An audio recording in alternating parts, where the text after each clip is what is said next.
Hello बच्चों, कैसे हो? आपका स्वागत है त्रिपान स्टडी सेंटर में। आज जो हम करने जा रहे हैं एनसीईआरटी सीबीएसई के जो है कक्षा 11th की इतिहास, जो ये काफ़ी महत्वपूर्ण है समय की शुरुआत से। ये इतिहास का चैप्टर है, यानी एनसीईआरटी जो है हम करेंगे सीबीएसई के क्लास 11 हिस्ट्री जो है from the beginning of the time. काफ़ी महत्वपूर्ण ये चैप्टर है और इसमें हम कुछ क्वेश्चनों को जो है हिंदी इंग्लिश दोनों ही माध्यम में आपके समक्ष प्रस्तुत करेंगे और ये एग्ज़ाम व्यू से भी काफ़ी महत्वपूर्ण रहेगा। यहाँ तक कि एग्जामिनर इससे अधिक कोई क्वेश्चन नहीं पूछा जाएगा जो क्वेश्चन हम यहाँ पर डिस्कस करेंगे। Important question arrive here. How did the early man pursued his food? Explain. There is a most important question here. The early man pursues his food here. The early man pursued his food through a number of ways. The early man pursued his food through a number of ways. Some of these ways is listed below here. First of all, here procedure a gathering. The first of all here gathering. For his food item, early man was totally dependent on the nature. Totally dependent on the nature. He was a pastoralist of nomad who is a keep on the boundaries, and in the very beginning he was a food gatherer. He gathered to the eatables from a tree and plants. You know that the early man totally dependent by the nature, and his gathering his eatables from a tree and plants only. The main food item were seeds, nut, fruits, etc. That is the most important food item for early man. All these food item could be preserved, and there is a lack of evidence. The prominent role of food gathering was a play by women and children. There is the most important gatherings here. There is a lack of evidence, but there is a main food items here: seed, nut, fruit, etc. There is a most important prominent role of the food gatherings play their women and the children here. The next here, scavengings. There is the most important here. Scavengings. There is the early man also pursues his food through the scavenging. They used to obtain food from the carcasses of those animals which has a dead naturally and had been killed by the other larger animal, and they were used to eat their meat of small birds, eggs, and several kinds of insect. You know that there is a most important here, a squeezing method here. There is the animal is a deadly is a die for the naturally and has a killing to the other large animal. There is use of daily food item, and there is a main use here small birds, eggs, and several kind of insect. This is the most important. And the next here, the hunting. The hunting a pursuit of food through there is a hunting was also one of the best methods of obtaining food here. The hunting was mainly the dominant of new flock. This is important. The pursuit of food through the hunting was also one of the best method of obtaining food here. The hunting was mainly the dominance of the man flock, and they used to be hunted small animals individually, but is a case of the hunting of large animals, a group effort were a keys to be success. You know that's the important point here. They used to be hunt the small animal individual, but the case of the hunting of large animals group effort were a keys of success. There is a grouping hunting here, and they hunting wild animals such as the wild horses, wild buffalo, rhinoceros, bear, and etc. animal they are hunting of early man here. They use a spear as tools made of stone to hunt a wild animal. We get the earliest evidence of well-planned hunting and watcheries of large animal from the box groves in the southern England and Scotland in Germany. That's the most important side here. About 35,000 years ago, there is some evidence of planet hunting that come from the European sites here. That's important. 35 years ago, there is evidence of planning hunting that are European sites. One such site of planning hunting is the Dolanis, is the Bastonia and Sussex Republic.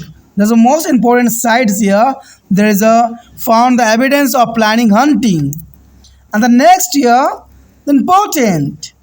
This site was situated in the close is a program mixed to be of rivers and where number of animals come to drink of water.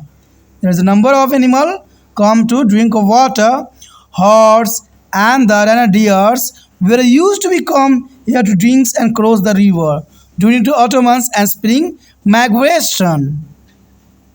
And this sport is the most important for the hunting site. And then there is a hunting on the large scale by the early humans who were well aware about their movement. Know that there is a most important procedure here, the hunting of animal of survive of early man. The next point is important, fishing. Early man also obtain his food by fishing, and they catch fish from a river and ponds with their hands. Later on, the hooks and harpoons from their catching fish come into use. Know that first of all here, fishing here, a catch of fish on a river and pond, there is a hand, and other later time there is used to hook and harpoons. There is the most important method here, catching of fishes here. हमारे समक्ष जो आगे आया है question काफ़ी महत्वपूर्ण है कि आरंभिक मनुष्य अपना भोजन कैसे प्राप्त करते थे, यानी आदि मानव के जो काल था उसमें भोजन प्राप्त करने की क्या पद्धति थी, किस प्रकार वो भोजन अपना जो है प्राप्त करते थे। तो ये काफ़ी महत्वपूर्ण यहाँ पर क्वेश्चन है समय की शुरुआत के चैप्टर के अंतर्गत, और ये एग्जामिनर का बहुत काफ़ी फेवरेट रहा है। क्वेश्चन जैसे मर्जी घुमा के आ जाए, आपको सिर्फ इतना दिमाग में रखना है कि आदि मानव कैसे भोजन प्राप्त करते थे, उनके क्या तरीके थे, क्या टेक्निक थे। तो ये काफ़ी महत्वपूर्ण क्वेश्चन है एग्ज़ाम व्यू से। इसमें देखा जाए तो ये काफ़ी महत्वपूर्ण भी रहेगा। आरंभिक मनुष्य अपना भोजन अनेक तरीक़ों से प्राप्त करता था। कुछ तरीक़ों को जो है यहाँ पर दर्शाया गया है और आपके समक्ष प्रस्तुत किया गया है। सबसे पहला मेथड यही था उनको भोजन जो है प्राप्त करने का, संग्रह करके। संग्रह जो है काफ़ी महत्वपूर्ण तकनीक है। कहते हैं आरंभिक मानव अपने खाद्य पदार्थ के लिए पूर्णतः प्राकृतिक पर निर्भर थी, क्योंकि उस समय कोई भी बनावटी चीज़ उनके समक्ष नहीं था, इसलिए पूरे के पूरे जो है नेचुरल सोर्स पे वो जो है निर्भर थी। वो एक चरवाहा खानाबदोश थी, यानी जहाँ उनको भोजन मिलता था वहाँ पर वो माइग्रेशन कर जाते थे, चले जाते थे। खानाबदोश का मतलब होता है कि जो समय समय पर अपने स्थानों को चेंज करते रहें, और इस प्रकार जो है वो अपने भोजन प्राप्त किए करते थे। यानी देखा जाए तो आदि मानव जो लोग थे चरवाहा किस्म के थे, खानाबदोश थे, जो घूमता ही रहता था, कभी एक जगह वो स्थिर नहीं रहते थे। शुरुआत में वो भोजन इकट्ठा करने वाले व्यक्ति थे, क्योंकि वो घूम घूम के जो है भोजन इकट्ठा करते थे, और वो किसी प्रकार के समय शिकार करने के लिए सक्षम नहीं थे। उन्होंने पेड़ पौधे से खाने का सामान इकट्ठा किया करते थे, जो पेड़ पौधों से नेचुरली उनको मिल जाता था उसी पे वो निर्भर हुआ करते थे।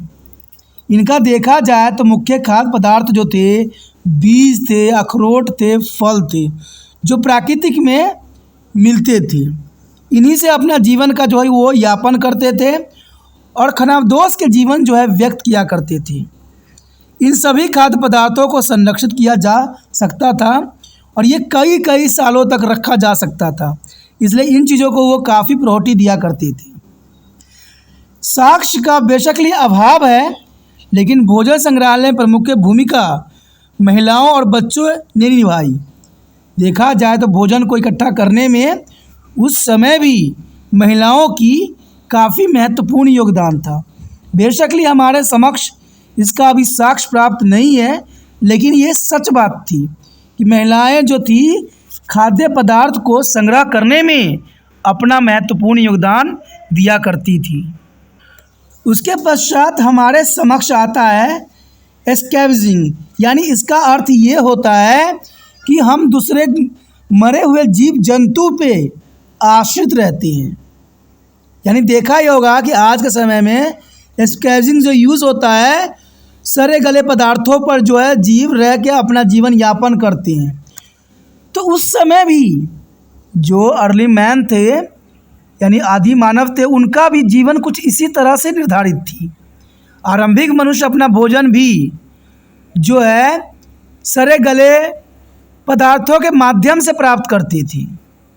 ठीक है, अगर स्कैवेंजिंग का मतलब देखा जाए तो मैला ढोने के समान होते थे, यानी जो मरे गले चीज़ हुआ करते थे, दूसरे के शिकार हुआ करते थे, उस पर निर्भर होते थे। ये वे उन जानवरों के शवों से भोजन प्राप्त करते थे जो स्वाभाविक रूप से मर गए थे। यानी जो भी कोई जीव जंतु मर जाते थे, उनको वो उनके मांसों को जो है अपना भोजन यापन करने के लिए यूज़ करते थे, या अन्य जानवरों के द्वारा मारे गए जीवों पर वो आश्रित होते थे।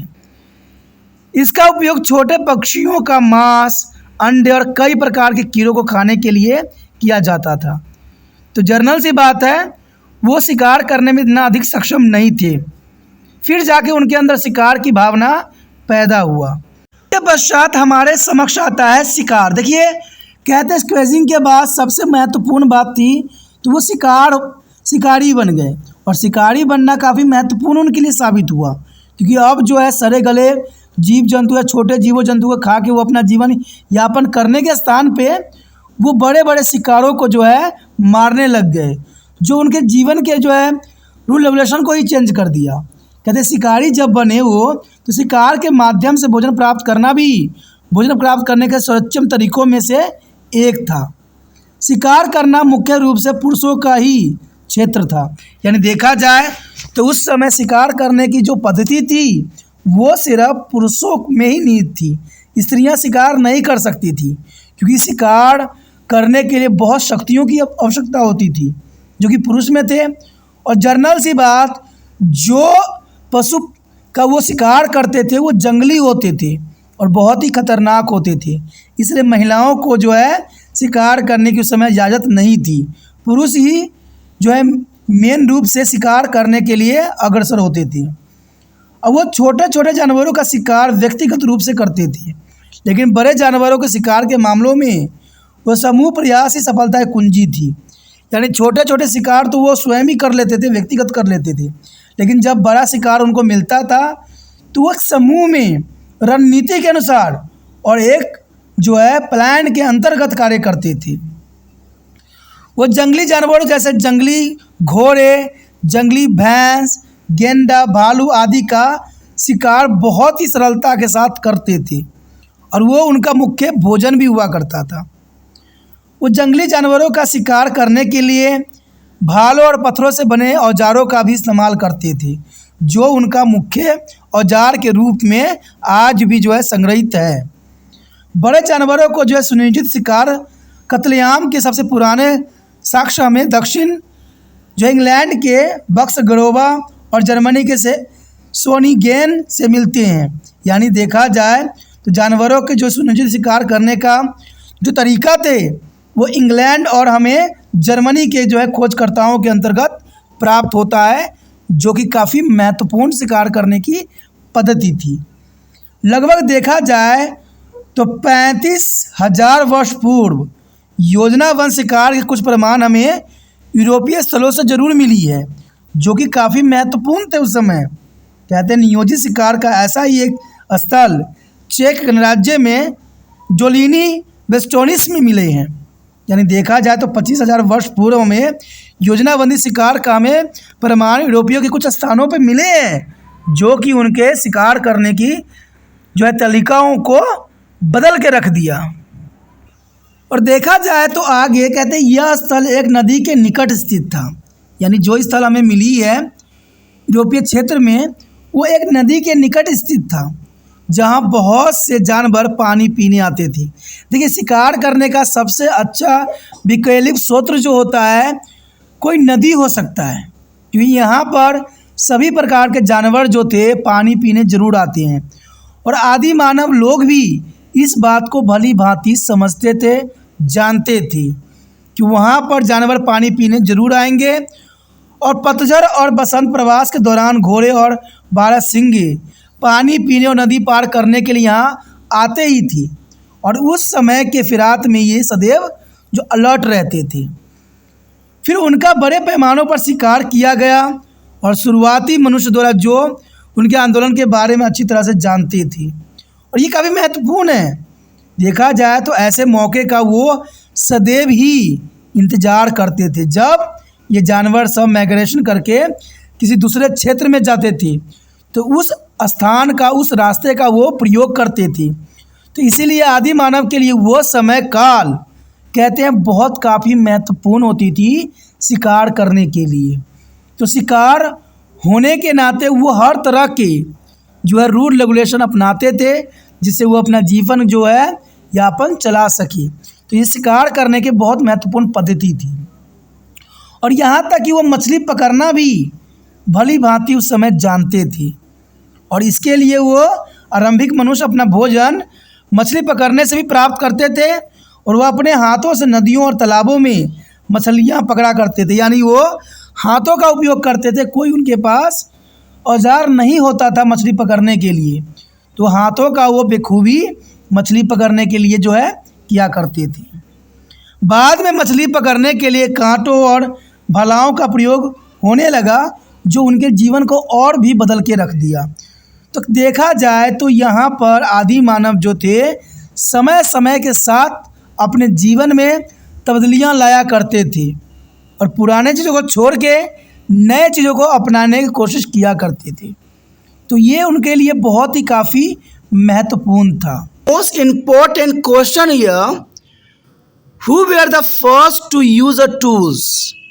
How these tools used by the early man were categorized? You know that is the most important question here. Who were the first to use the tools and how this tool used by the early man were categorized? This is the most important question for the exam view here. Australopithecus were the first to use tool. You know that the Australopithecus were the first to use the tools. About the 35 years ago, there is a 35 years ago, we come across the evidence of remarkable improvement in their method of hunting animals. Their method of hunting animals. It became clear from the event that is a special types of spear was used to the hunt of animals. This is important, but most important, there is a tool used by the early man were characterized. You know that. Let's see characterize of the tools here. They use the early man here. The tool used by the early man can be characterized into three types. You know that there is three types. This is important. They are discussed under following heads. First of all here, hand axes. Hand axes is the most important here. They were used to be a punching. In the beginning, there is used to without a handle, but later on the wooden handle was attached to it, and it was made to the possible to use them with a much force. The hand axes on this period time, the use of tools, there is the most important here. There is a handle, but is a later on the wooden handle used here and attached to it. It was made possible to use them without much force. And the next comes here a copper. They were made of the heavy stones. Work to be a sharp aid is one of direction only. And there is a most probably used to be chopping meat. There is copper used here a chopping of meats. That's important. They are made of heavy stone. And the work of sharp edge is one of direction only. And the next here, flag implements. The flag implement that were used to be is the nails and the scrapers. They are thinner work. For 1,000 of years of mass of early history of once remind that we have find our crude stone tools. This is a flag implement. That is the most important tools here. These tools are often found lying along the traces of rivers or in their huts or caves where early man used to live and the roams in the search of wild animal. That's important. And this tool made by him serve many purpose such as scheming of their dead animals and cutting their flesh, etc. The most important uses here on these tools. About 35 years ago, new kinds of tools used as a spear, thrower, and bow arrows come into the beginning. You know that is important here. There the tools are often found along the trace of rivers in there is a huts, and they are made of several many purpose like skimming of the dead animal, cutting their flesh, etc. And there's a most important here. There are about a kind of tools such as spear, thrower, and ball and arrow come into the beginning. There's an important point here. यहाँ जो हमारे समक्ष question अगला आया है काफ़ी महत्वपूर्ण है। देखिए, हमने औजार की बात की, लेकिन हमने देखा नहीं कि उस समय उन्होंने कौन कौन से औजार जो है करना जान चुके थे। तो इसी पे ये क्वेश्चन प्रकाश डालेगा कि सबसे पहले औजार का प्रयोग सबसे पहले किसने किया था। इस पर हमने क्वेश्चन पे डिस्कस पहले भी किया था। आरंभिक मानव द्वारा उपयोग किए गए इन उपकरणों को किस प्रकार वर्गीकृत किया गया। देखिए, औजार है उनको वर्गीकृत करना काफ़ी सरल और काफ़ी महत्वपूर्ण भी रहता है कि उनको कौन कौन से नाम से जाना गया और किस समय कौन से औजार का ये लोग प्रयोग किया करते थे। तो ये क्वेश्चन काफ़ी महत्वपूर्ण रहेगा एग्जाम व्यू से, और एग्जाम व्यू से सारे क्वेश्चन महत्वपूर्ण ही हैं, इसको हमें छोड़ नहीं सकते। कहते हैं औजारों का उपयोग करने वाले पहले व्यक्ति थे ऑस्ट्रेलोपिथेकस। ये पहले व्यक्ति थे जिन्होंने औजारों का उपयोग करना शुरू किया, और ये कहते हैं आरंभिक मानव में सबसे प्रथम मानव थे जिन्होंने जो है औजारों का उपयोग करना भली भांति जाना। और वो कौन थे? ऑस्ट्रेलोपिथेकस। देखा जाए तो लगभग 25,000 साल पहले हमें जानवरों के शिकार के तरीकों में उल्लेखनीय सुधार के प्रमाण मिले, और ये बात साबित करते हैं कि इनके औजार काफ़ी विस्तृत थे, समझ वाले थे और ज़रूरी भी थे। इस घटना से यह स्पष्ट हो गया कि जानवरों का शिकार करने के लिए एक विशेष प्रकार के भाले का उपयोग किया जाता था। तो आप समझ गए, जब भाले का उपयोग किया गया तो भाले को बनाने की पद्धति भी कुछ विशेष रहा होगा, और ये सब हमें प्रमाण मिले। कहते हैं जब तक साक्ष्य नहीं मिलता है, कहते हैं कोई भी बात को जो है एनालाइज करना संभव नहीं होता है, क्योंकि साक्ष्य के अंतर्गत ही यहाँ पर जो है हिस्ट्री चलती है। तभी जो हमें साक्ष्य मिली शिकार करने का और भाला दिखा तो हमने इसको जो है अनुमान लगा लिया। अब सबसे बड़ा प्रश्न ये होता है, उठता भी और आपके मन में होगा कि इसको किस किस नामों से वर्गीकृत किया गया। चलिए देखें कि इन उपकरणों को किस रूप में वर्गीकृत किया गया। देखा जाए तो आरंभिक मनुष्य द्वारा उपयोग किए जाने वाले उपकरणों के 3 प्रकार में यहाँ पर वर्गीकृत किया गया, जो काफ़ी महत्वपूर्ण था। यानी आरंभिक में जो मनुष्य द्वारा जो उपकरण उपयोग करते थे उनको 3 भागों में यहाँ विभक्त किया गया है। उन पर निम्नलिखित शीर्षकों का अंतर्गत देखो चर्चा की गई है। सबसे पहले हाथ कुल्हाड़ी का उन्होंने उपयोग करना सीखा। अब हाथ कुल्हाड़ी थी क्या? देखा जाए तो इनका उपयोग वो चपटा मारने के लिए किया करता था, और शुरू में इन्हें बिना जो है हैंडल के इस्तेमाल किया जाता था। यानी देखा जाए तो कुल्हाड़ी का उपयोग पहले बिना हैंडल का उपयोग किया जाता था, लेकिन बाद में इसमें लकड़ी का हैंडल लगाने जाने लग गया और इसका अधिक बलपूर्वक प्रयोग करना संभव हो गया। क्योंकि जब वो पहले सिंपल कुल्हाड़ी होती थी उसका उपयोग करना बहुत ही मुश्किल होता था बिना हैंडल के, लेकिन जब उन्होंने हैंडल इसमें उपयोग करना शुरू कर दिया तो ये काफ़ी जो है मजबूत और जो है काफ़ी से फोर्स लगने लग गया। तो पहला तो उन्होंने हाथ कुल्हाड़ी का उपयोग किया, जो काफ़ी महत्वपूर्ण था। उसके बाद कॉपर का इन्होंने इस्तेमाल किया, यानी तांबे का उन्होंने उपयोग किया। ये केवल एक दिशा में तेज धार वाले भारी पत्थरों से बने होते थे चॉपर। ठीक है, चॉपर जो थी काफ़ी महत्वपूर्ण थी, और चॉपर के अंतर्गत देखा जाए तो वे काफ़ी तेज भारी पत्थरों से बनाए जाते थे, और इसके लिए चकमक पत्थर का बखूबी प्रयोग करना वो जानते थे, क्योंकि चकमक पत्थर काफ़ी भारी भी होता है और काफ़ी तीखा भी होता है। इसलिए उन्होंने चॉपर का उपयोग करना उन्होंने समझा, और उन्होंने उसके वो मांस काटने के लिए उपयोग किए जाते थे, जो कि काफ़ी महत्वपूर्ण था। और ये अनुमान है ये मांस काटने के लिए उपयोग करते थे चॉपर का, और ये काफ़ी हमें साक्ष्य भी मिली है। उसके पश्चात हमारे समक्ष आता है प्रतदार उपकरण। ये काफ़ी महत्वपूर्ण है। कहते हैं इसका उपयोग बड़ी कार्य के लिए चाकू और खुरदुरी के रूप में किया जाता था, और मनुष्य के आरंभिक इतिहास के हजारों वर्षों में हमें केवल कच्चे पत्थर के औजार ही अवशेष मिले हैं। यानी हजारों वर्षों में हमें सिर्फ केवल कच्चे पत्थरों के ही औजार मिले हैं, इसमें कोई दो राय नहीं है। और कहते हैं प्रतदार उपकरण जो थे चाकू और खुरदुरे रूप में प्रयोग होता था, और इन उपकरणों की कुछ विशेषता थी। ये उपकरण अक्सर नदियों के छठ के किनारे या झोपड़ियाँ गुफाओं में पड़े पाए जाते हैं। कहते हैं जहाँ आरंभिक मनुष्य रहा करते थे और जंगली जानवरों की तलाश में घूमते थे। यानी ये उपकरण जो हमें मिले हैं वो छतों के किनारों मिले हैं या झोपड़ियों या गुफाओं में पड़े मिले हैं, और ये आरंभिक मनुष्य जंगली जानवरों के तलाश में ये घुमा करते थे, और इन्हीं औजारों का उपयोग भलीभांति करते थे। उसके द्वारा बनाए गए उपकरण कई उद्देश्य को पूरा करते थे, जैसे मृत जानवरों की निकालना, उनका मांस काटना आदि काफ़ी महत्वपूर्ण ये उपकरण थे, जो आदि मनुष्य बखूबी प्रयोग किया करते थे और ज़रूरी भी था। कहते हैं लगभग 25 साल पहले भाला फेंकने वाला और धनुष और तीर जैसे नई प्रकार के उपकरण अस्तित्व में आए। तो 35 साल पहले ये काफ़ी महत्वपूर्ण थे, जहाँ पर भाला फेंकने, धनुष और तीर जैसे कई प्रकार के उपकरण साक्ष्य के रूप में प्रस्तुत हुआ। तो our next question is most important arrive here.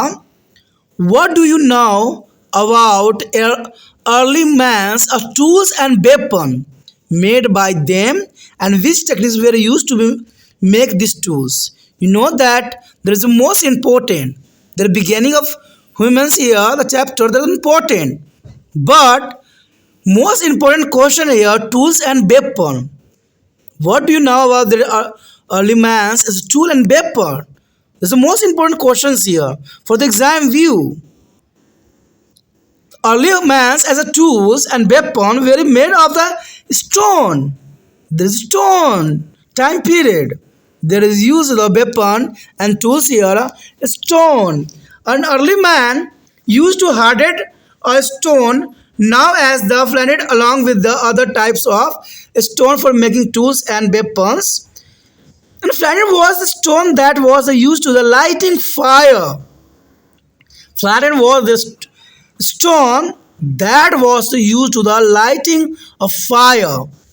It was also found that these types of stones can be given to desired shape.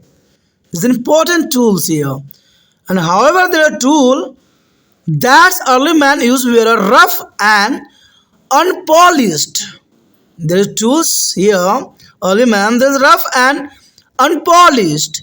And we get earliest evidence for making and use of this stone tools from the Ethiopics and Kenya.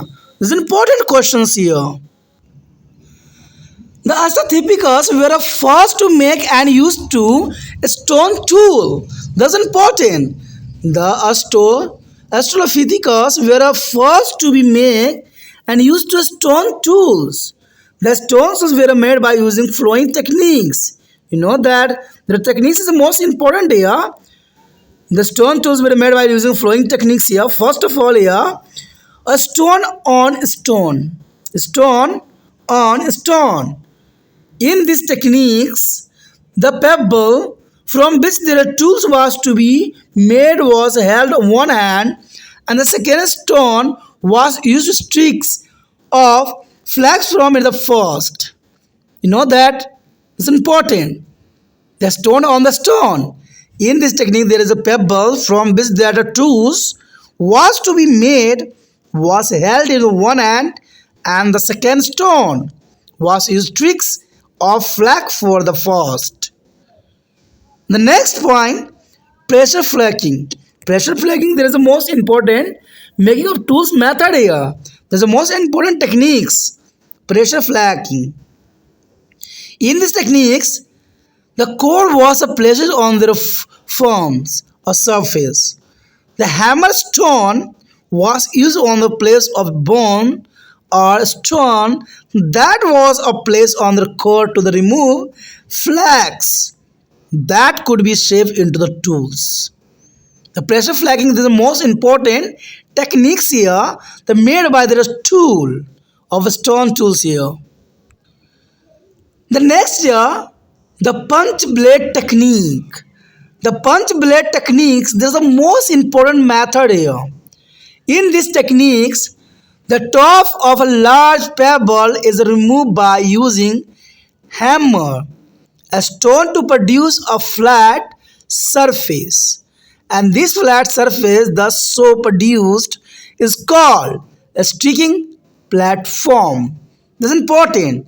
The punch blade techniques method, the use of making a hammer stone to produce a flat surface, and at least there are, and this then to be struck using a hammer and a punch made of bone, or it means to lead to be production of blades. It also lead to formation of नीविस. This is important here. आगे जो हमारे समक्ष आया है काफ़ी महत्वपूर्ण question है एग्जाम व्यू से. देखिए, अगर हम आदि मानव के बारे में अगर शुरुआती दौर पढ़ रहे हैं तो जहाँ हमने भोजन की बात किया, वहाँ रहन सहन की बात की और वहाँ उत्पत्ति की बात की, तो कहते हैं एक चीज़ हमसे छूट रही थी, वो है टूल्स, औजार. क्योंकि तिरपान स्टडी सेंटर सिर्फ पूरे चैप्टर के सारांश को जो है मेन बनाता है. और तिरपान स्टडी सेंटर का ये विश्वास है कि आपको एग्ज़ाम में इससे अधिक कोई क्वेश्चन पूछ ही नहीं सकता. कोई भी एग्ज़ाम बनाए, कोई भी बात करे, कहते हैं जो क्वेश्चन तिरपान स्टडी सेंटर छू लेता है वो काफ़ी महत्वपूर्ण बन जाता है.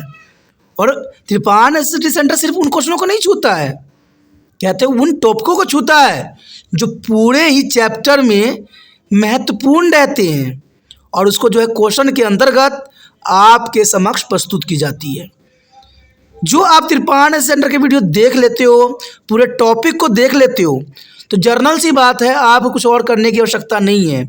अगर आप उसी को याद कर लेते हो, समझ लेते हो, लेकिन सबसे पहली इंपॉर्टेंट बात यही है कि आपको अगर समझना है तो क्वेश्चनों को अच्छे से समझिए. क्योंकि सबसे बड़ी बात बच्चों की समझ की ना समझ बनती है तो वो है क्वेश्चन. बच्चे को आंसर सब पता होता है, लेकिन वास्तविकता में देखा जाए तो वो क्वेश्चन पे ही मार खाते हैं, क्वेश्चन समझ नहीं पाते हैं. अब बाद में जो कोई बच्चा समझाता है या कोई टीचर समझाते हैं कि क्वेश्चन में तो ये मतलब ये था, तो वो सिर्फ जो है अपनी उंगली दबाते हैं दांत तले. तो ऐसा कोई मतलब नहीं है. सिंपल सी बात है, क्वेश्चनों को समझो सबसे पहले. आंसर सबका वही होता है. क्योंकि चैप्टर में देखिए, अगर हम देखें पूरे चैप्टर में तो गिना चुना 4, 5, 6 ही क्वेश्चन बनते हैं और हम 1000 क्वेश्चन पढ़ रहे होते हैं. क्योंकि हम रट्टूबाज होते हैं.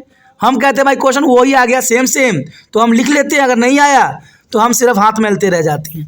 तो इस बात को तिरपान सेंटर हमेशा आपके समझाने के अंतर्गत बताता है कि आप क्वेश्चनों को समझें और क्वेश्चनों को ही दिमाग में रखें. क्वेश्चन अगर समझ है तो आंसर आपको बेखूबी आपको समझ रहेगी. ये ज़रूरी भी है और ये इम्पोर्टेंट भी है. हमारा जो यहाँ पर अगला क्वेश्चन आया है जो काफ़ी महत्वपूर्ण है. अब आरंभिक मनुष्य के औजारों और उनके द्वारा बनाए गए हथियारों के बारे में आप क्या जानते हैं? काफ़ी महत्वपूर्ण क्वेश्चन है. इन उपकरणों के बनाने के लिए किन तरीकों का उपयोग किया जाता है? देखो, 2 बार क्वेश्चन यहाँ से पूछ लिया गया कि आपको जो है आरंभिक मनुष्य के औजारों के बारे में आप क्या जानते हैं और वो कौन सी तकनीक उपयोग करते थे. क्वेश्चन बहुत काफ़ी इंटरेस्टिंग है, काफ़ी महत्वपूर्ण है. आरंभिक मनुष्य के औजार और हथियार पत्थरों से बने होते थे. ये तो आपको भी पता होगा कि आरंभिक मनुष्य के औजार और हथियार पत्थरों से तराशे जाते थे, पत्थरों से बनाए जाते थे. उनके पास कोई भी मेटल का ज्ञान नहीं था. जैसे जैसे वो आगे बढ़ते गए वैसे वैसे उनको मेटल के बारे में भी नॉलेज हुई, धातुओं के बारे में भी उनका ज्ञान सशक्त हुआ. लेकिन उससे पहले वो लोग पत्थरों के हथियार बनाते थे, पत्थरों को तीखा करते थे और उसी से जो है शिकार में जो है बखूबी इस्तेमाल करते थे. इवन कि पेड़ पौधे काटने के लिए भी नहीं, जो है पत्थरों के हथियारों का ही उपयोग की जाती थी। आरंभिक मनुष्य उपकरण और हथियार बनाने के लिए अन्य प्रकार के पत्थरों के साथ साथ चकमक पत्थरों के नाम से जाने वाले कठोर पत्थरों का उपयोग करते थे। आप चकमक पत्थर के बारे में आपको कुछ नॉलेज होगी। कहते हैं चकमक पत्थर को आपस में टकराते हो तो उसमें से आग चिंगारियाँ निकलती है, वही चकमक पत्थर की हम यहाँ बात कर रहे हैं। ठीक है, ये चकमक पत्थर जो है वह पत्थर था जिसका उपयोग आगे आग जलाने के लिए किया जाता था, और यह भी पाया गया कि इस प्रकार के पत्थरों को मनचाहा आकार दिया जा सकता है। तो ये पत्थरों की अपनी एक विशेषता है। देखा जाए तो ये पत्थर काफ़ी स्ट्रॉन्ग होती थी, काफ़ी ठोस होती थी, और कहते हैं ये काफ़ी आसानी से टूटती नहीं थी, जिसके कारण जो है जो आरंभिक मनुष्य थे इन पत्थरों के हथियार बनाना ही इन्होंने काफ़ी महत्वपूर्ण बात रखी। जैसे चकमक पत्थर का उन्होंने बेखूबी आग जलाने के लिए उपयोग किया, जो कि काफ़ी महत्वपूर्ण था। हालांकि आरंभिक मनुष्य द्वारा उपयोग किए जाने वाले उपकरण खुरदुरों और बिना पॉलिश वाले थे।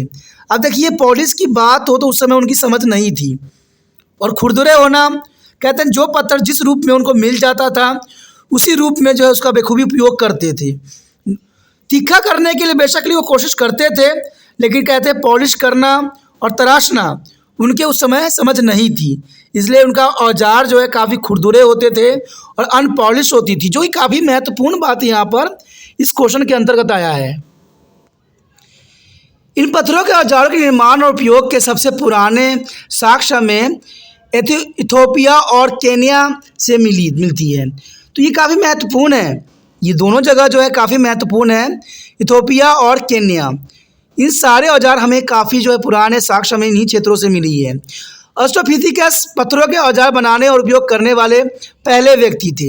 ये काफ़ी यूपीएससी एग्जाम में क्वेश्चन पूछा जाता है कि पहले जो आदि मानव में कौन सा मानव थे जिन्होंने जो है पत्थरों का उपयोग बखूबी करते थे, औजारों बनाने में उपयोग करते थे। तो वो थे एस्ट्रोलोपिथिकस थे, जिन्हें पत्थर के औजार बनाने और उपयोग करने वाले पहले व्यक्ति के रूप में जाना जाता है।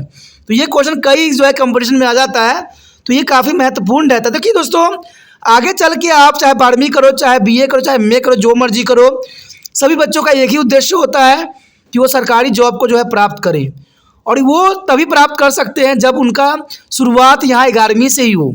यहाँ से वो MCQ के तौर पे भी जो है अपने स्टडी को लेकर चले और हर बात को अनुसरण करे, तब उनको आगे चल के ना किसी कोचिंग की ज़रूरत पड़ती है, ना कोई ट्यूशन की ज़रूरत पड़ती है, क्योंकि उनको सारी बातें क्लियरिटी अभी से होती चली जाती है। तो इसलिए पढ़ो समझो, लेकिन अच्छे से, कि आगे आपको जो है आप अपने बलबूते पे बहुत आसानी से जो है हर तरह के कॉम्पिटिशन को क्रैक कर सको। तो इसलिए त्रिपाठी सेंटर जो है आपको अक्षरों को यहाँ ज्ञान दिखाता है, अक्षर ही आपके समक्ष रिप्रेजेंट होता है। कारण क्या है कि आप इन अक्षरों को देख भी सकते हो, समझ भी सकते हो, और कॉपी में नोट भी कर सकते हो। क्योंकि कभी कभी अगर हम कुछ वर्ड बोलते हैं तो वो आपको समझ नहीं जल्दी आती है, बट लिखा होता है तो आप उस बात को जो वो बहुत अच्छे से समझ लेती हो। तो मैं एक ही बात जानता हूँ, चाहे आप मेरी गलतियाँ जो भी निकालते हो उसका मुझे कोई अफसोस नहीं होती है। जर्नल सी बात है, कहते हैं अपना बेस्ट देने की सदैव कोशिश करना चाहिए, चाहे आप जैसे मर्जी सोचो, जैसे विचारधारा रखो। कहते हैं इंसान की सोच है, इंसान बहुत कुछ सोच सकता है, और सोचने के लिए किसी चीज़ की पाबंदी नहीं लगी हुई है। क्योंकि मैं इस तरह से आपको अक्षर दिखाता हूँ, उसका कारण यही है कि आप अक्षरों को भी समझें और सही एनालाइज भी करें। अगला अगर हम टॉपिक की बात करें पत्थरों पर पत्थर, ये काफ़ी महत्वपूर्ण रहेगा। इस तकनीक में जिस कंकड़ से उपकरण बनाया जाता था उसे एक हाथ में पकड़ लिया जाता था और दूसरे पत्थर का इस्तेमाल पहले पत्थर के टुकड़े को तोड़ने के लिए किया जाता था। यानी पत्थरों पर पत्थरों का उपयोग करते, जैसे आपने देखा ही होगा ईंट जो है, ईंट का जब आप पत्थर वाली जब कहानी सुने ही होगे, तो वैसे ही एक पत्थर को जो है एक हाथ में रख लेता था, दूसरे पत्थर को एक हाथ में, और उसी जो है उसको तराशने की कोशिश की जाती थी। तो इस प्रकार जो है उसको बनाने की ये बहुत ही महत्वपूर्ण कला थी। अगली बात यही आता है कि प्रेशर फेकिंग, ये काफ़ी महत्वपूर्ण टेक्निक थी इनकी। प्रेशर फेकिंग, आपने पत्थर पे पत्थर तो टेक्निक समझ ली, अब प्रेशर फेकिंग क्या था। इस तकनीक में कोर को एक मजबूत सतह पर रखा जाता था, यानी कोर को टुकड़े टुकड़े करने के लिए, और हथौड़े पत्थर का उपयोगी हड्डी या पत्थर के स्थान पर किया जाता था, जिसे टुकड़े को हटाने के लिए कोर पर रखा जाता, जिसे औजार का आकार दिया जा सके। जर्नल सी बात है, आप जर्नली समझोगे तो पत्थर को जिसको जो है आपने तराशना है, उस पत्थर को रखिए कोने पे और वहाँ पर उस दूसरे पत्थर से उसको मारिए, धीरे धीरे जो होगा वो टूटता चला जाएगा और इससे जो है काफ़ी नुकीली, काफ़ी शार्प और काफ़ी मजबूत भी रहेगी। तो इस तरह जो है प्रेशर फेकिंग का वो लोग उपयोग करते थे। ठीक है, उसके बाद था पंच ब्लेड तकनीक, ये भी काफ़ी महत्वपूर्ण तकनीक थी। इस तकनीक में एक सपाट सतह बनाने के लिए चौड़ी पत्थर का उपयोग करके एक बड़े कंकड़ के शीर्ष को हटा दिया जाता था। तो ये भी तकनीक कहते काफ़ी महत्वपूर्ण थी और इस प्रकार निर्मित ये सपाट सतह स्टैकिंग प्लेटफॉर्म कहलाती थी। स्टैकिंग प्लेटफॉर्म के नाम से जाना जाता था। फिर इसे हथौड़े और हड्डी से बने मुक्के से मारा जाता था, जिसके बाद ब्लेड का उत्पन्न होता था और इसे चाकू भी बनते थे। तो ये हथियार बनाने की जो तकनीक हमने यहाँ जाना, काफ़ी महत्वपूर्ण बात थी। The next important question here, write a description about the origin of human beings. You know that there is the most important according to this chapter. Write a description about the origin of human beings. This is the most important. The story about the origin of human beings is a very long. The story here, origin of human being, there is a very long and there is a complicated because time to time the changes of their story here. Different view in the regards has to given there is still process of discovery is going on. This is important. There is a long and complicated because there are still an process of discovery of going on and different time different here. The first point, there is a archaeological order to the number of events has a change due to the new discoveries as excavations made so far. And there is a plenty of scope left for the excavations. Note that is important. And the early humans passed through the several stages of journey to become a modern man. You know that is important. The early human passed a several stages of journey become to the modern man. This is most important here. You know that there is a stage here coming, the very stage which is a throw light on the story of progress made by the man from the very beginning to the present day are given below. There is a step by step of stage. There is a beginning of various stage here. The first stage here, pyramids. The pyramid, there is early human come into the beginnings of Africa and Asia about 36 to 24 MYA, and this consists of subgroup of the large group of mammals such as monkeys, ape, and there is humans, and they had here on the bodies and different kind of teeth. This is the first stage here. A parameters here that Asia and Africa, there is about 36 to 24 MYA. There is the most important period times. And there is starting stage here, the large group of members is a monkeys and ape and human there is. And here is the most important things here. The hair in other all part of the body and different kind of teeth here. And second stage is a homonioids. Homonioids, this is an important stage here. And they come into the beginning about the 24 MYA.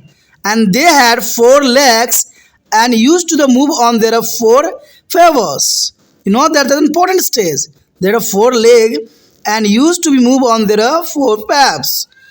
The first portion of their bodies and the legs were quite flexible but were unable to the walk erect.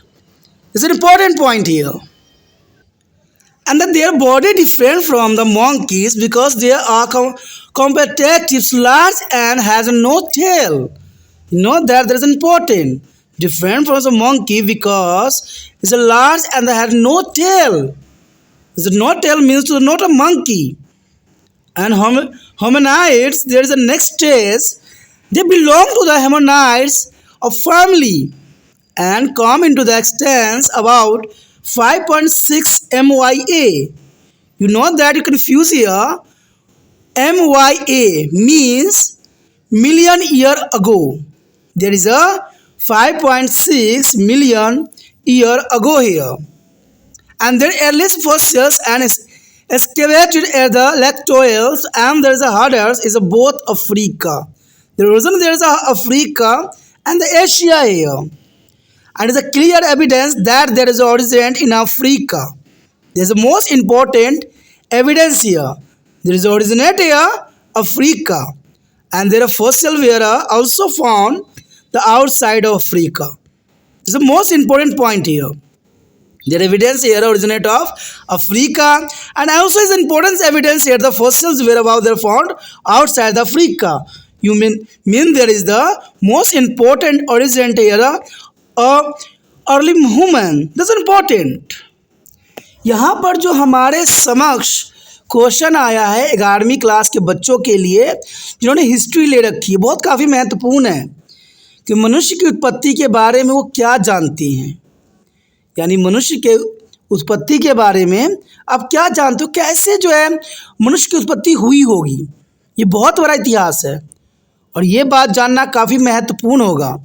यहाँ पर हम मनुष्य की उत्पत्ति के विषय में विस्तार पूर्वक चर्चा करेंगे और जानने की कोशिश करेंगे कि आखिर मनुष्य की उत्पत्ति किन कारणों से हुई है और हर कारण पे जो है प्रकाश डालेंगे। तो क्वेश्चन तो आपको समझ में आ ही गया होगा कि मनुष्य की उत्पत्ति के बारे में आप क्या जानते हो, कैसे मनुष्य की उत्पत्ति हुई। कुछ व्यक्तियों का विचार कुछ है, किसी व्यक्ति का विचार कुछ है। कुछ तो ये कहते हैं कि मंकियों का जो है हम पूर्वज है, एपिस का है, लेकिन शायद संभव ऐसा नहीं है। कहते हैं मंकी में तो अगर देखा जाए तो टेल्स होते हैं बड़े बड़े, बट इंसानों में टेल्स शुरुआती अवस्था में भी देखने को नहीं मिला। अफ्रीका में जब इनके कुछ अवशेष मिले तो टेल्स की कोई भी जो है संरचना देखने को नहीं मिला। कहते हैं इंसानों की उत्पत्ति के विषय में बहुत बड़ा प्रश्न चिन्ह है और ये जानना हमारे लिए बहुत काफ़ी दिलचस्प भी रहेगा। कहते हैं ये एजुकेशन बेस से तो इम्पोर्टेंट है ही है, प्लस जो बच्चे कुछ जानना चाहते हैं और कोई यूपीएससी के एग्ज़ाम की तैयारी भी कर रहे हैं तो उनके लिए भी ये जानना बहुत ज़रूरी है, क्योंकि यूपीएससी एग्ज़ाम में इस तरह के क्वेश्चन डालना स्वाभाविक रहता है और इसी बेस पे कई एमसीक्यू तैयार भी किए जाते हैं। अगर हम बात करें यहाँ पर मनुष्य की उत्पत्ति के, तो कहते हैं मनुष्य की उत्पत्ति की कहानी बहुत लंबी और जटिल है, जिसके बारे में साइंटिस्ट आज भी जो है फेल हैं, क्योंकि उनको भी नहीं पता कि मनुष्य की उत्पत्ति किस प्रकार हुई होगी। लेकिन कुछ विचारधारा है जिसको यहाँ पर प्रकट की गई है। इस संबंध में अलग अलग मत दिए गए हैं और सभी भी खोज की सिलसिला अभी भी जो है जारी है, अभी ख़त्म नहीं हुई है। और अब तक की गई नई खोजों और उत्खननों के कारण घटनाओं की संख्या जो है कालानुक्रमिक क्रम बदल गया है। आज देखा जाए तो कालानुक्रमिक क्रम जो है बदलता ही चला जा रहा है खोज के अंतर्गत। कहते अगर देखा जाए तो उत्खनन की काफ़ी गुंजाइश बाकी अभी है। अभी हमें बहुत कुछ जानने की जो बात है, अभी बहुत गुंजाइश है कि हम बहुत कुछ जानेंगे। आरंभिक मानव आधुनिक मानव बनने की यात्रा में कई चरणों से गुजरे हैं और कई तरह की समस्याओं का सामना किया है, तब जाके जो है मनुष्य को जो है मनुष्य का रूप प्राप्त हुआ है। आरंभ से लेकर आज तक मनुष्य द्वारा की गई प्रगति की कहानी पर प्रकाश डालने पर विभिन्न चरण हमें नजर आते हैं और इस चरण के जो है विशेषताओं को जानना आपके लिए बहुत काफ़ी महत्वपूर्ण रहता है। सबसे प्रथम अगर हम देखें तो पहला जो यहाँ पर स्टेज दिखाई गई है प्राइमेटस। प्राइमेटस का जो मतलब होता है आरंभिक मानव, जो अफ्रीका और एशिया में लगभग जो है 36 से लेकर 24 MYA, इसका मतलब हुआ मिलियन ईयर अगो में अस्तित्व में आया। यानी आप समझ सकते हो कि 24 से लेकर 36 मिलियन जो है साल पहले इनकी जो है कुछ आरंभिक मनुष्य को अस्तित्व में थे और वो बंदरों जैसे, बानर जैसे और मनुष्य जैसे स्तनधारियों के एक बड़े समूह का उप समूह बनाते थे। यानी देखा जाए तो उनको एक समूह में हम वर्गीकृत नहीं कर सकते। उनके कई लक्षण थे, वो बंदरों जैसे भी थे, बानर जैसे भी हो सकते हैं और मनुष्य जैसे स्तनधारी के बड़े ही समूह को उपसमूह बनाते थे। और सबसे महत्वपूर्ण बात तो ये था कि उनके शरीर पर बाल और विभिन्न प्रकार के दांत थे।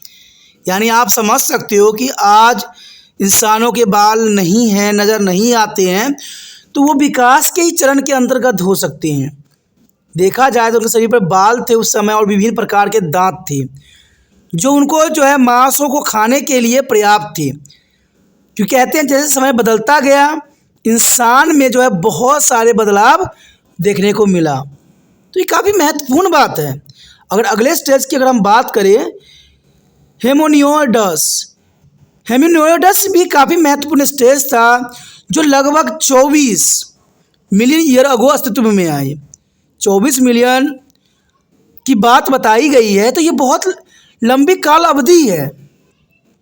और उनके 4 पैर उस समय हुआ करते थे, यानी जो हाथ थे वो भी वो पैरों की तरह ही इस्तेमाल करते थे और वो अपने 4 पंजों पर चलते थे। और उनके शरीर का पहला हिस्सा और टांगें काफ़ी लचीली थी लेकिन सीधे खड़े होने के चलने में असमर्थ थे। यानी देखा जाए तो 4 पैरों की तरह इस्तेमाल करते थे। 4 पैर यानी हाथ भी जो है पैरों की तरह प्रयोग करते थे और वो खड़ा होने में सक्षम नहीं होते थे। तो इसका अर्थ यही हुआ कि आज जितने भी जीव जंतु हैं वो सारे की तरह ही इंसान का अस्तित्व भी पहले वैसा ही था। उनका शरीर बंदरों से भिन्न था क्योंकि तुलनात्मक रूप से बड़े थे और उनकी कोई पूंछ नहीं थी। देखा जाए तो कई साइंटिस्ट कई लोगों का विचारधारा है कि बंदरों से जो है इंसानों की जो है बदलाव हुई है और इंसान बने हैं। लेकिन सबसे बड़ी बात अगर तुलनात्मक रूप में हम देखें तो बंदरों में देखा जाए तो पूंछ होती है लेकिन उस समय हमें जो अवशेष मिली है उसमें पूंछ का नामो निशान तक नहीं था। तो ये बात साबित करता है कि उनके शरीर बंदरों से भिन्न था और बहुत ही बड़े हुआ करते थे। लेकिन आज भी देखा जाए तो बंदरों का शरीर बहुत छोटा होता है। तो बंदरों से तो हम तुलना करना हमारे लिए यहाँ पर पुण्य जो है गलत है। अगर आगे बात करें हेमोनियोडस की तो वो हेमोनियोडस परिवार से संबंधित थे और लगभग देखा जाए तो 5.6 वर्ष पूर्व अस्तित्व में आए, यानी 5.6 मिलियन वर्ष पूर्व अस्तित्व में आए। और उनके शुरुआती जीवाश्म की खुदाई जो लाटोटोलिस और हेडस दोनों अफ्रीका में की गई थी और इस बात को स्पष्ट प्रमाण भी है कि उनकी उत्पत्ति अफ्रीका में हुई थी और उनके जीवाश्म अफ्रीका के बाहर भी पाए गए। तो ये काफ़ी महत्वपूर्ण बात है कि देखा जाए तो मनुष्य की उत्पत्ति जो है अफ्रीका में खूबी हुई। कहते हैं अगर हम यहाँ पर उत्पत्ति के विषय में विस्तार पूर्वक जानने की कोशिश किए और काफ़ी महत्वपूर्ण बात यहाँ थी कि उनकी उत्पत्ति जो है 36 से 24 जो है मिलियन ईयर अगो हुई। और हम ये साफ क्लियर कर चुके हैं कि इनकी बंदरों की तरह कोई भी उनकी हरकतें नहीं थी। यानी देखा जाए तो बंदर तो यहाँ पर एलिमिनेट हो जाते हैं कि इंसानों की उत्पत्ति के अंतर्गत, जो ये काफ़ी महत्वपूर्ण था। और ये जीवाश्म जो हमें मिले है अफ्रीका के बाहर भी पाए गए हैं तो ये भी काफ़ी महत्वपूर्ण था। Our next question is most important arrive here. Discuss in the detail about the place of residence of early human. That's the most important. You know that the place is the residence of early human. That is the most important question for the exam view here. The early human live on the branches of trees between 4 lakh and 1,25,000 years ago. That is the most important here.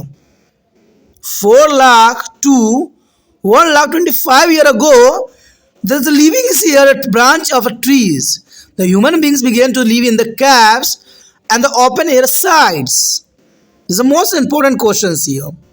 The branches, there is a human live on the branches of trees between 4 and 125 years ago. 4 lakh. There is a most important period of time here. We got the early evidence of living in the cave from the Lazaret cave in the southern France. It's a measuring 12 into 10 meter, 12 into 4 meter, and developed evidence of 2 hearts as several fruits, vegetables, seeds, nuts, egg of animal species. There is the most important evidence here. You know that we get the earlier evidence of living in the cave from the Lazaret cave in South France. A measurement here 12 4 meters, and there is evidence is found here several fruits, vegetables, seeds, nuts, eggs and animals and fishes here. Dwelling in the cave provide to the beneficial for him, as he could not protect himself from the dangers of wild animal. Leaving the cave provided him to the natural refuge from several streams and the cold. There's the most important caves here. They provide a beneficial here for the dangerous animal and wild and there is animal and also protect the streams and cold here. The early human began to believe in the devils, the heart around the 1,25,000 years ago. It was proved as a significant step early human journey toward the progress here. This is the most important period of time that human beings live to the devils in the heart around. And we get a most significant evidence of heart constituted by the early humans as a Terra, Amata and southern France. Terra, Amata and southern France, there is the most important evidence are constituted by the early human in their heart. It was made up to the thatch and its roof was made up to the wood. A reconstruction of the hut at the Tara Amata stone flags skirting on the floor. This is the most important here living standard for the early man here. यदि अगला question की बात करें तो ये अपने आप में एक महत्वपूर्ण क्वेश्चन बन जाता है। देखिए, कोई भी अगर जीवन की उत्पत्ति के बारे में हम पढ़ते हैं, उनके खाने पीने की बात करते हैं, शिकार करने की बात करते हैं और इवन कि हम उसके औजारों के बारे में बात करते हैं, तो ये सारे कुछ जो होता है एक ही चीज़ पे आश्रित रहती है, वो है निवास, आवास। आखिर ये सारे बात अगर हो गई किसी व्यक्ति के बारे में, तो वो रहता कहाँ था?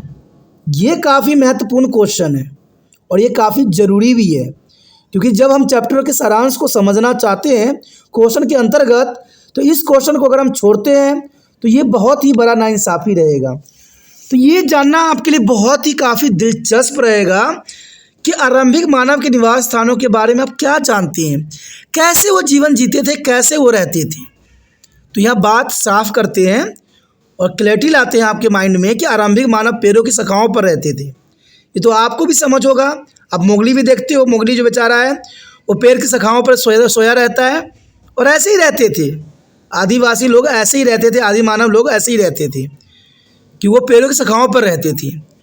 और 4,000 से लेके 4 लाख से लेके 1,25,000 साल पहले के बीच मनुष्य गुफाओं और खुले स्थानों में रहते थे, क्योंकि जनरल सी बात है ये गुफाएं इनके लिए जो है आश्रय देती थी और काफ़ी महत्वपूर्ण था। लेकिन ये समय काल काफ़ी लंबी है, 4 लाख साल पहले। 4 लाख साल की कल्पना करना ही बहुत ही दुष्कर्म और बहुत ही मुश्किल शब्द लगता है। और उस समय मनुष्य गुफाओं और खुले स्थानों में रहते थे। गुफाओं में रहने का सबसे पहला लक्ष्य हमें जो साक्ष्य मिली है हमें, वो दक्षिणी अफ्रीका के लज़रेट गुफा में मिली है। और इनकी माप देखा जाए, जो नापा गया था 24 गुना 4 मीटर थी और इसमें 2 चूल्हे, कई फल, सब्जियां, बीज, मेवे, जानवरों और मछलियों के अंडे के प्रमाण हमें मिले हैं। तो इससे पता लगता है कि ये लोग गुफाओं में रहा करते थे और इन चीज़ों का जो है सेवन किया करते थे। तो देखिए, आवाज़ से हमें उनके रहन सहन के बारे में सारी बात जो है समझ में आती है। तो काफ़ी महत्वपूर्ण बात यहाँ रखता है ये। तो आप समझ गए होंगे कि इसके रहन सहन के बारे में हमें दक्षिणी फ्रांस की लज़रेट गुफा से मिली है और ये काफ़ी महत्वपूर्ण साक्ष्य है। गुफाओं में रहना उनके लिए फ़ायदेमंद साबित हुआ, क्योंकि अब वो खुद को जंगली जानवरों के खतरों से बचा सकते थे गुफा में रह के। और गुफाओं में रहने से वो भीषण जलधारा और ठंड से प्राकृतिक आश्रय मिलता था, क्योंकि आपको पता ही है कि जो कैव होते हैं यानी गुफाएं होते हैं वो काफ़ी महत्वपूर्ण होता है और इसमें जो है हमें कई तरह के जो है प्राकृतिक आपदाओं से हम बच जाते हैं। इवन कि जो बाहरी जानवर होते हैं उनसे भी बचना काफ़ी महत्वपूर्ण रहता है। इसलिए आरंभिक मानव भी गुफाओं का जो है उपयोग भली भांति करते थे।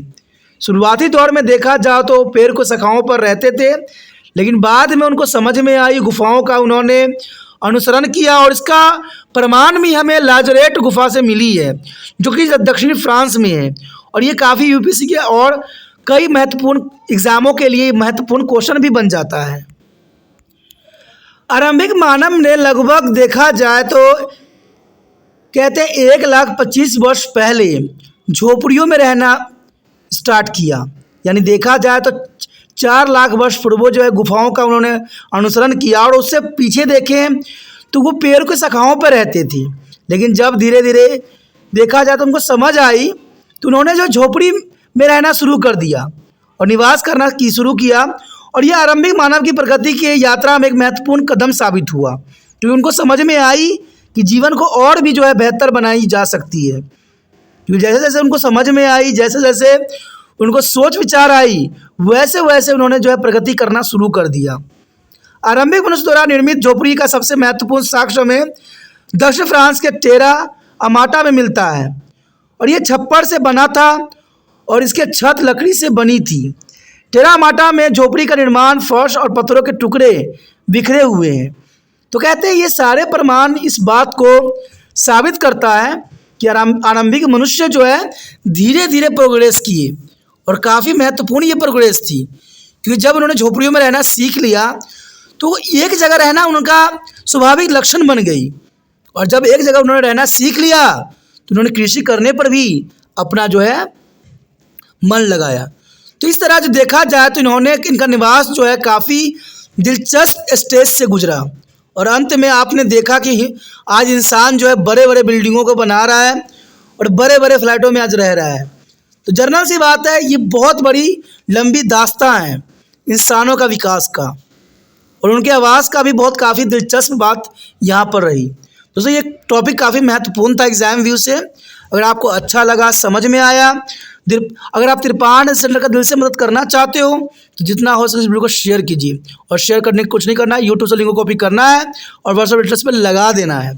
और पहली बार वीडियो देख रहे हो, पहली बार मेरे चैनल पे आए हो, जनरल सी बात है, चैनल को सब्सक्राइब कर लीजिए। कारण क्या है दोस्तों कि बाद में आप मुझसे ही क्वेश्चन करते हो कि सर ये चैप्टर कहाँ है, ये क्वेश्चन कहाँ है, ये टॉपिक कहाँ है। अगर चैनल को सब्सक्राइब करके रखिएगा तो इसमें कोई हर्ज नहीं है, आपके मोबाइल की मेमोरी नहीं ख़त्म हो जाएगा। इससे आपका ही फ़ायदा होगा कि जो भी मैं वीडियो डालूंगा +2 के अंतर्गत या 11वीं के अंतर्गत या BA MA या 8वीं 9वीं 10वीं कोई भी क्लास के अंतर्गत मैं डालूंगा, सभी वीडियो का नोटिफिकेशन आपको मिलेगा। और आपको पता है तिरपान स्टैंडर्ड 8 से लेकर MA तक के बच्चों के लिए महत्वपूर्ण है और यहाँ बोर्ड की कमी नहीं है, हर बोर्ड के बच्चों के लिए टॉपिक उपलब्ध है। तो आपको सिर्फ टॉपिक को समझना है, एनालाइज करना है और ये सब ऑप्शन आपको प्लेलिस्ट में मिलता है। सोचिए नहीं, विचार न कीजिए, तिरपान चैनल को सब्सक्राइब करके अपने मोबाइल में सेव कीजिए।